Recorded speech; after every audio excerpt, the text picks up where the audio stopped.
Hi guys, कैसे हैं आप सब। स्वागत है आपका हमारे यूट्यूब चैनल साइंस जोन में। और आज हम कोशिका का पार्ट 2 लेकर आए हैं। कोशिका का पार्ट 1 में कोशिका क्या है, कोशिका के प्रकार और प्लांट सेल, एनिमल सेल के बारे में हमने अध्ययन किया था। आज हम कोशिका के प्रमुख भागों के बारे में अध्ययन करेंगे और आज ये वीडियो बहुत ही खास होने वाला है। और अंत में आपको ऑब्जेक्टिव क्वेश्चन मिलेंगे जो आपको सॉल्व करना है।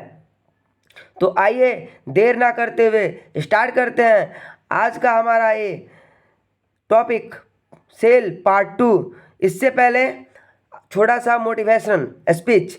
दुनिया की हर चीज़ ठोकर खाने से टूट जाती है, एक कामयाबी ही है जो ठोकर खाकर ही मिलती है। दुनिया की हर चीज़ ठोकर खाने से टूट जाती है, लेकिन एक कामयाबी ही ऐसी चीज़ है जो ठोकर खाकर ही मिलती है। जब तक आप असफल नहीं होते हैं तब तक आप सफलता आपको नहीं मिलने वाली है। तो सफल होने के लिए असफलताओं का आना ज़रूरी है। तो दोस्तों घबराए नहीं, धैर्य रखें। एक दिन वो मंजिल भी आएगी, वो समय भी आएगा और वो मुकाम भी आएगा जिस दिन हम जॉब लेके आएंगे। तो आइए स्टार्ट करते हैं। कोशिका झिल्ली। इससे पहले हम थोड़ा सा रिवीजन कर लेते हैं पिछले पार्ट 1 में क्या क्या पढ़ा था उसके बारे में। तो पिछले पार्ट में हमने पढ़ा था सेल क्या है। तो सेल जीवन की सबसे छोटी इकाई है, फंडामेंटल और स्ट्रक्चरल यूनिट है। उसके बाद हमने पढ़ा था कोशिका की खोज किसने की। तो कोशिका की खोज रॉबर्ट हुक ने 1665 ईस्वी में की। सबसे छोटी कोशिका की बात करें तो सबसे छोटी कोशिका पीपीएलओ की है। मतलब पीपीएलओ मतलब पुलेरा पेनुमेनिया लाइक ऑर्गेनिज्म की है। अगर बात करें सबसे बड़ी कोशिका तो सबसे बड़ी कोशिका ऑस्ट्रिच एग मतलब शुतुरमुर्ग का अंडा, इसका जो साइज होता है वो 170 mm इंटू 135 mm का होता है। अगर मनुष्य में बात करें तो मनुष्य में सबसे लंबी कोशिका तंत्रिका कोशिका होती है। मनुष्य के शरीर की सबसे बड़ी कोशिका की बात करें तो अंडाणु होती है। और मनुष्य के सबसे छोटी कोशिका की बात करें तो स्पर्म होता है। इसके बाद हमने सेल थ्योरी के बारे में अध्ययन किया था। सेल थ्योरी स्लाइडेन और सोन ने दिया था। उसके बाद प्रोकैरियोटिक और यूकैरियोटिक में अंतर और प्लांट सेल और एनिमल सेल के अंदर अंतर हमने स्पष्ट किया था। तो आज आइए हम जानते हैं कोशिका का पहला भाग जिसको हम बोलते हैं कोशिका झिल्ली। क्या बाबू? कोशिका झिल्ली। Cell membrane. सेल मेम्ब्रेन क्या होता है? तो कोशिका झिल्ली, प्लाज्मा झिल्ली या प्लाज्मेला को कहते हैं। कोशिका झिल्ली का प्लाज्मा झिल्ली या प्लाज्मेला भी कहते हैं।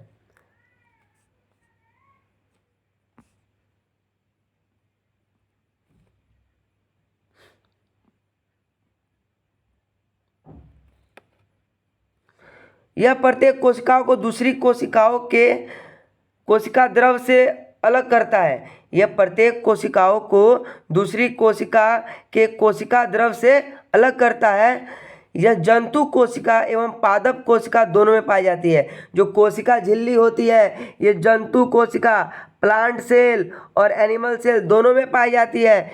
यह जंतु कोशिका में सबसे बाहरी झिल्ली एवं पादप कोशिका में कोशिका भित्ति के नीचे पाई जाती है। मतलब ये एनिमल सेल में सबसे बाहरी वाले मेम्ब्रेन में और प्लांट सेल में सेल वाल के नीचे पाई जाती है ये कोशिका झिल्ली, सेल मेम्ब्रेन जिसे कहते हैं। यह प्रोटीन और लिपिड की बनी होती है। दोस्तों ये क्वेश्चन बहुत इंपॉर्टेंट है। ये हर एक एग्जाम में पूछता है कि कोशिका झिल्ली किसकी बनी होती है। तो कोशिका झिल्ली प्रोटीन और लिपिड की बनी होती है। कोशिका झिल्ली वर्णात्मक परगम्य झिल्ली मतलब सेंसिटिव प्रीमेबल मेम्ब्रेन होता है जो कोशिका के अंदर या बाहर से केवल कुछ पदार्थों को अंदर या बाहर आने जाने देता है। मतलब एक परगम्य झिल्ली की तरह काम करता है। वो कुछ ही पदार्थ को बाहर आने देता है और कुछ ही पदार्थ को अंदर जाने देता है। आगे हम बात करें तो सेंगर और निकोलसन ने फ्लूइड मेसोलिया मॉडल सिद्धांत के अनुसार यह प्रोटीन की सतह है जो की लिपिड की दो सतह के बीच सैंडविच की तरह होती है, जिसकी मोटाई जो होती है 75 एंगस्ट्रॉम होता है। अगला हम बात करें, यह लचीली होती है जो कि मोटी, तोड़ी और दोबारा जुड़ सकती है।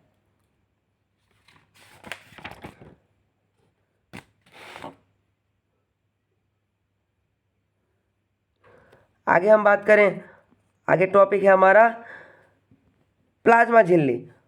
क्या है बाबू? प्लाज्मा झिल्ली। यह कोशिका के अंदर एवं बाहर अणुओं को आने जाने देती है।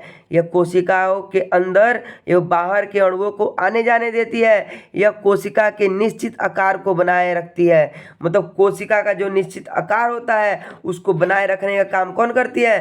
प्लाज्मा झिल्ली करती है।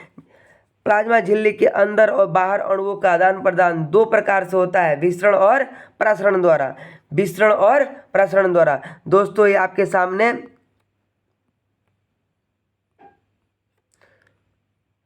आपका प्लाज्मा झिल्ली है।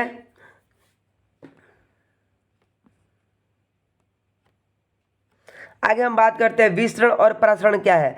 विसरण और प्रसरण क्या है?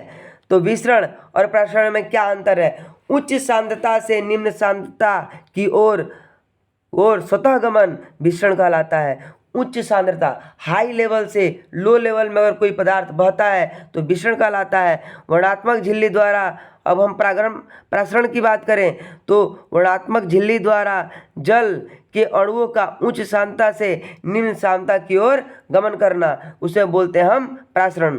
यह दोनों पदार्थ की सांद्रता को समान कर देता है। यह दोनों पदार्थ की सांद्रता को समान कर देता है। प्रसरण में देखें तो यह दोनों पदार्थ की सांद्रता को क्या करता है? ये भी समान कर देता है। ठोस, द्रव, गैस तीनों में संभव है, लेकिन यह क्या है? केवल गैस द्रव में संभव है, केवल द्रव में संभव है। विसरण की बात करें, अपनी सांद्रता में अंतर के आधार पर विभिन्न पदार्थ की गति करने के लिए स्वतंत्र होते हैं। और ये क्या होते हैं? विलायक की गति करने के लिए स्वतंत्र नहीं होते हैं। अब बात करें हम प्रासरण की, दो प्रकार के होते हैं, बाह्य प्रासरण और अंतःप्रासरण। कोशिका के अंदर से विलायक का बाहर गमन करना बाह्य प्रासरण कहलाता है। कोशिका के बाहर से विलायक का अंदर गमन करना अंतःप्रासरण कहलाता है। मतलब जो प्रागम्य झिल्ली है उससे अणुओं को बाहर और अंदर करना प्रसरण का काम होता है। आगे हम बात करें तो अगला हमारा टॉपिक है सांद्रता के अनुसार विलयन के प्रकार।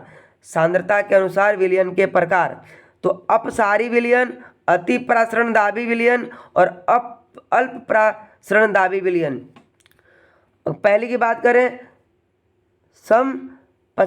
समपसारी विलयन, आइसोटोनिक सॉल्यूशन। जब कोशिका के अंदर और बाहर की सांद्रता समान होए तब यह समपसारी विलयन कहलाता है। अंदर और बाहर दोनों की सांद्रता क्या होनी चाहिए? समान होनी चाहिए।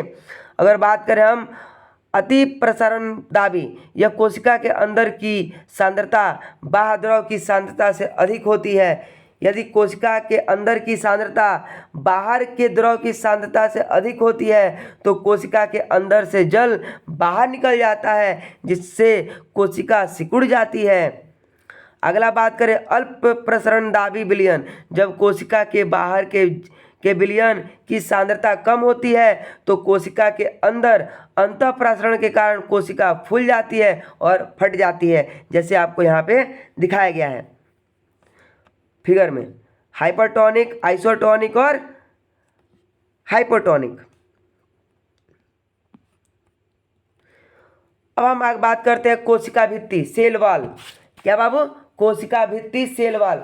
तो सेल वॉल यह पादप कोशिका की सबसे बाहरी झिल्ली होती है। यह पादप कोशिका की क्या होती है? सबसे बाहरी झिल्ली होती है, जो कोशिका को सुरक्षा प्रदान करने का भी काम करती है। यह सख्त, मजबूत, मोटी रचना वाली होती है। यह सेल्यूलोज की बनी होती है। यह किसकी बनी होती है? यह बाबू सेल्यूलोज की बनी होती है। कोशिकाएं मध्य भित्ति एक दूसरे से जुड़ी रहती हैं। कोशिका मध्य भित्ति क्या होता है? एक दूसरे से जुड़ी रहती हैं। ये कोशिका को आकार देता है। क्या देता है बाबू? साइज देता है, यह कोशिका को साइज देता है। आगे हम बात करें तो हमारा ये कोशिका भित्ति के कार्य मतलब वर्क, फंक्शन, क्या बाबू, फंक्शन, फंक्शन मतलब कार्य। कोशिका भित्ति के क्या कार्य हैं? कोशिका भित्ति को संरचना प्रदान करता है, कोशिका भित्ति को मजबूती प्रदान करता है, बाहरी चोटों से बचाता है और इसको स्ट्रक्चर देता है। यह सरंध्र होती हैं और विभिन्न अणुओं को आर पार आने जाने देती हैं। इसमें मरम्मत करने और प्रजनन की क्षमता पाई जाती है। ये बहुत इंपॉर्टेंट है, इनमें मरम्मत करने और प्रजनन की क्षमता पाई जाती है। इसी की वजह से जब सेल मरते हैं तो वो वहाँ पे दूसरा सेल नया उत्पन्न हो जाता है। आगे हम बात करें न्यूक्लियस, सबसे इम्पोर्टेंट सेल का ब्रेन कहा जाने वाला न्यूक्लियस, अगर इसके बारे में चर्चा करें तो यह पादप कोशिका और जंतु कोशिका दोनों में पाई जाती है। यह प्लांट सेल और एनिमल सेल दोनों में पाई जाती है। इसका खोज रॉबर्ट ब्राउन के द्वारा किया गया था। इसका खोज रॉबर्ट ब्राउन के द्वारा किया गया था। यह कोशिका का मुख्य भाग होता है। यह क्या होता है? कोशिका का मुख्य भाग होता है। इसमें डीएनए डाइऑक्सी न्यूक्लिक एसिड तथा आरएनए राइबो न्यूक्लिक एसिड और गुणसूत्र क्रोमोसोम पाए जाते हैं।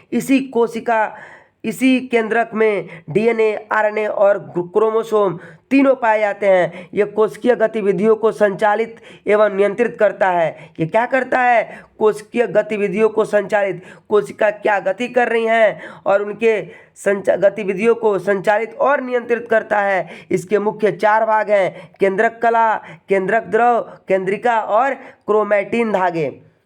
आगे हम बात करें, यह कोशिका का सबसे महत्वपूर्ण अंग है। यह कोशिका का केंद्र हेड क्वार्टर सेल कहलाता है। इसकी खोज 1831 में रॉबर्ट ब्राउन ने की थी।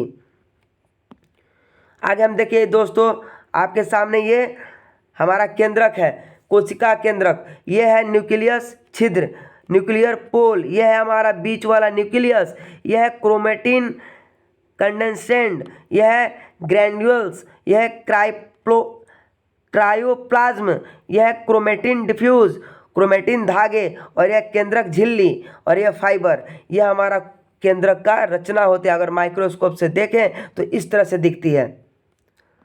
आगे हम बात करें दोस्तों, तो यह कोशिका का सबसे महत्वपूर्ण अंग है जो कोशिका की सभी क्रियाओं को नियंत्रित करता है। इसके बारे में हम जान लिए हैं। इसके ऊपर की द्वितीय स्तरीय कोशिका झिल्ली केंद्रक झिल्ली कहते हैं। केंद्रक के द्रव में केंद्रकाय क्रोमेटिन धागे होते हैं। आगे हम बात करें तो केंद्रक के कार्य, यह कोशिका की सभी उपचयी क्रियाओं का नियंत्रण करता है। यह कोशिका सूचनाओं को एक पीढ़ी से जनक पीढ़ी तक भेजने का कार्य भी करता है। मतलब जो आपके अनुवांशिक गुण हैं यहीं से ट्रांसफर होते हैं गुणसूत्र के द्वारा। गुणसूत्र मनुष्य में 46 गुणसूत्र मतलब 23 जोड़े में पाया जाता है। आगे हम बात करें कोशिका द्रव, किसकी बाबू? कोशिका द्रव, साइटोप्लाज्म। क्या बाबू? साइटोप्लाज्म। अगर हम साइटोप्लाज्म के बारे में बात करें तो साइटोप्लाज्म यह हरे रंग का होता है। अगर साइटोप्लाज्म की बात करें,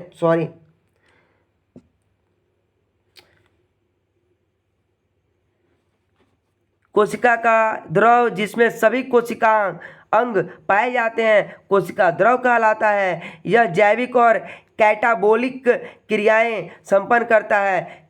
जैविक और कैटाबोलिज्म क्रियाएं संपन्न करता है। इसके 2 भाग हैं, सिस्टोल जलीय द्रव जिसमें विभिन्न प्रोटीन होते हैं, कोशिका अंगक सेल ऑर्गेनेल्स विभिन्न प्रकार के अंगक जो प्लाज्मा झिल्ली द्वारा घिरी होती हैं। एक बार और देख लेते हैं, ये क्या करता है? यह कोशिका का द्रव जिसमें सभी कोशिका अंग पाए जाते हैं, सभी कोशिका अंग पाए जाते हैं।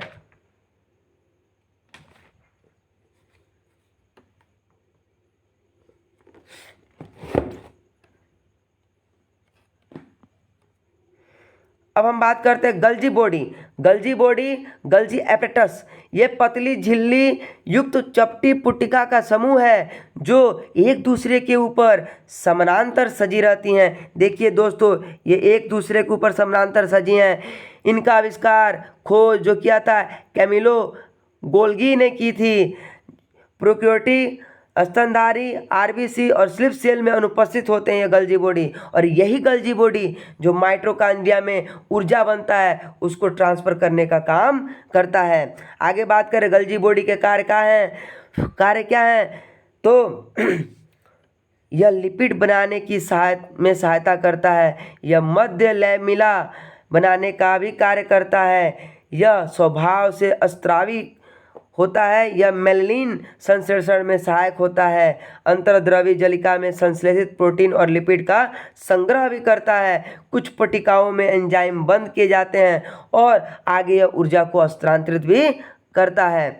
आगे हम बात करें दोस्तों तो आगे हम शुरू करते हैं इस चैप्टर के कुछ महत्वपूर्ण क्वेश्चन जो विभिन्न वनडे एग्जाम में आए हैं, खासकर railway ALP loco pilot, railway JE, railway ALP teach technical में, ग्रुप डी में, रेलवे एनटीसीपी में। और आगे हम बात करते हैं पहला क्वेश्चन, किस कोशिकांग और कोशिका का मास्टर कहा जाता है? किस कोशिकांग को कोशिका का मास्टर कहा जाता है? मतलब मास्टर, कोशिका का मास्टर किसे कहते हैं? तो हमारा सही आंसर है कोशिका का मास्टर हम कहते हैं डी को, नाभिक को। आइए इसके बारे में जाने। नाभिक को कोशिका का मास्टर कहा जाता है। नाभिक कोशिका के डीएनए की ब्लूप्रिंटिंग के अवयव में समाहित कर रखता है। आगे हम क्वेश्चन की बात करें, किसी कोशिका में मौजूद सबसे बड़ा कोशिकांग कौन सा है? किसी कोशिका में मौजूद सबसे बड़ा कोशिकांग कौन सा है? तो हमारा सही आंसर है नाभिक। सबसे बड़ा कोशिकांग क्या है? नाभिक है। नाभिक कोशिका में उपस्थित सबसे बड़ा कोशिकांग है। नाभिक ही कोशिका की क्रियाकलापों को नियंत्रित करता है। अगला क्वेश्चन की बात करें तो निम्नलिखित में से किस कोशिकांग को कोशिका का प्रोटीन कारखाना, मतलब प्रोटीन का कारखाना भी कहते हैं? तो सभी जानते हैं, आगे हम चर्चा भी करेंगे। राइबोसोम, राइबोसोम को प्रोटीन की फैक्ट्री भी कहते हैं। राइबोसोम सजीव कोशिकाओं के कोशिका द्रव में स्थित बहुत ही सूक्ष्म कण हैं जिनकी प्रोटीन के संश्लेषण में महत्वपूर्ण भूमिका है, इसलिए इसे कोशिका की प्रोटीन की फैक्ट्री कहा जाता है। अगला क्वेश्चन देखें हम दोस्तों, निम्नलिखित में से कौन सा कोशिकांग केवल पशु कोशिका में पाया जाता है? तो केवल पशु कोशिका में पाया जाने वाला कौन है? लाइसोसोम है। गल्जी बॉडी दोनों में पाया जाता, गल्जी बॉडी एनिमल में पाया जाता है, राइबोसोम दोनों में पाया जाता है, सेंट्रोसोम केवल अगर हम बात करें तो एनिमल में पाया जाता है। लाइसोसोम जंतु कोशिकाओं में मुख्यतः पाया जाता है। इसकी खोज 1955 में डी डुबे ने की थी। इसका प्रमुख कार्य कोशिका में एंडोसाइटोसिस द्वारा लाए गए प्रोटीन तथा अन्य पदार्थों का पाचन है। भोजन की कमी के समय लाइसोसोम साइटोप्लाज्म में स्थित प्रोटीन, लिपिड तथा कार्बोहाइड्रेट का पाचन करता है। इसी कारण इसे हम आत्महत्या की थैली भी कहते हैं। इसी लाइसोसोम को आत्महत्या की थैली कहते हैं। जीवन की मूलभूत इकाई क्या है? तो जीवन की मूलभूत इकाई हमारा क्या बाबू? कोशिका, जिसकी खोज 1665 ईस्वी में रॉबर्ट हुक ने की थी। और लाइसोसोम को आत्महत्या की थैली कहते हैं। और रॉबर्ट ब्राउन ने सन 1931 में कोशिका में केंद्रक का पता लगाया था। कैसा लगा दोस्तों? कैसा लग रहा है? और आगे हम कुछ और क्वेश्चन के बारे में चर्चा करेंगे जो इसी चैप्टर से रिलेटेड है, जो विभिन्न एग्जाम में पूछे जाते हैं। आप अपने तैयारी को इतनी खामोशी से कीजिए कि सफलता शोर मचा दे। मंजिल को उसकी औकात दिखानी है ना, तो जुड़े रहिए मेरे साथ। उस मंजिल को उसकी औकात दिखाएंगे और क्वेश्चन के खोपड़ी में छेद करेंगे। जोड़े को मिलाइए। अगला क्वेश्चन है जोड़े को मिलाइए। कोशिका भित्ति एटीपी एडेनोसिन ट्राइफॉस्फेट जिसका सूत्र होता है। आगे हम माइटोकॉन्ड्रिया में इसके बारे में चर्चा करेंगे। कोशिका भित्ति, जानवर की कोशिका ए नंबर, बी नंबर पौधों की कोशिका, एटीपी सूत्रकणिका और डी जीन्स। तो हमारा सही आंसर है कि कोशिका भित्ति पादप कोशिका में पाई जाती है। तो हमारा पहले का बी हो जाएगा, पहले का बी हो जाएगा। और यह सेलुलोज की बनी होती है जिसके आधार पर जंतु कोशिका और पादप कोशिका में अंतर स्पष्ट किया जाता है। एटीपी का निर्माण माइटोकॉन्ड्रिया में होता है। माइटोकॉन्ड्रिया जंतु और पादप दोनों कोशिकाओं में पाई जाती है। अतः स्पष्ट है किया गया है कि विकल्प सही नहीं है, दिया गया विकल्प कोई भी सही नहीं है। आगे हम बात करें, एक पशु के शरीर की सबसे बड़ी कोशिका इनमें से कौन है? एक पशु के शरीर की सबसे बड़ी कोशिका अगर हम बात करें तो न्यूरॉन है। न्यूरॉन है। अगर मानव की सबसे लंबी कोशिका बोले तो तंत्रिका तंत्र। अगर सबसे बड़ी कोशिका बोले शुतुरमुर्ग का अंडा। आगे हम बात करते हैं निम्नलिखित में से कौन सा एक कोशिका में अधिक मात्रा में होने वाला अणु है। अधिक मात्रा में सबसे होता है क्या बाबू? जल। कोशिका सजीवों की शरीर की रचनात्मक और क्रियात्मक इकाई है। कुछ सजीव जैसे जीवाणुओं के शरीर एक ही कोशिकाओं के बने होते हैं, इन्हें एक कोश के जीव कहते हैं। जबकि कुछ सजीव जैसे मनुष्य का शरीर अनेक कोशिकाओं से मिलकर बना होता है, जिन्हें बहुकोशिकीय कहते हैं। कोशिका के भीतर निम्नलिखित रचना पाई जाती हैं: केंद्रक, केंद्रिका, जीव द्रव, गल्जिका, गुणसूत्र, अंतरप्रदर्जलिका, राइबोसोम, सेंट्रोसोम, लवक। जीव द्रव में लगभग जल की मात्रा 80% होती है, 15% प्रोटीन, 3% वसा, 1% कार्बोहाइड्रेट और 1% कार्बनिक लवण होता है। कोशिका सिद्धांत निम्नलिखित में से किस पर लागू होता है? कोशिका सिद्धांत किस पे लागू होता है? जीवाणुओं पे, शैवाल पे, कवक पे, विषाणुओं पे। बाबू कोशिका सिद्धांत लागू होता है जीवाणुओं पे। आगे हम बात करें तो थैंक यू। आज के लिए बस इतना ही। ऐसे ही वीडियो देखने के लिए बने रहे मेरे साथ। इससे भी और अधिक से अधिक क्वेश्चन इस चैप्टर ख़त्म हो जाने के बाद हम करेंगे। साथ ही डेली 4 क्वेश्चन 5 क्वेश्चन हम इस चैप्टर का करेंगे, ताकि हमारी तैयारी में 4 चांद लग जाए। तो आज के लिए बस इतना ही। Thank you very much. शुभ रात्रि, सबा खैर।